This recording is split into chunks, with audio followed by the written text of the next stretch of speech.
Nagsampa kahapon sa ombudsman ng patong-patong na reklamo si Trillanes kasama ang isang civil society group laban kay Vice President Sara Duterte. Kasabay ng mga inihaing complaints, ipinananawagan rin ng grupo na silipin ng Ombudsman at Anti-Money Laundering Council ang mga bank accounts ni Vice President Duterte. Ayon sa dating senador, oras na buksan ang mga accounts na ito, makikita ang ilang pinag-ugatan ng kanilang mga reklamo gaya ng plunder, graft at malversation.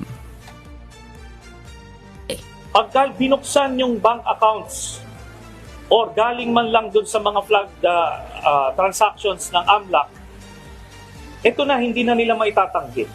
Kasi hanggang ngayon, nagpapanggap sila na simpleng mga tao sila, simpleng pamilya. Pero dito, pag nakita nila yung bilyong-bilyon na pera nila Sara Duterte at Mans Carpio, siguro naman bubuksan na ng mga kababayan natin yung kanilang mata at tanggapin at lunukin ng mga tiwalinga itong mga tao.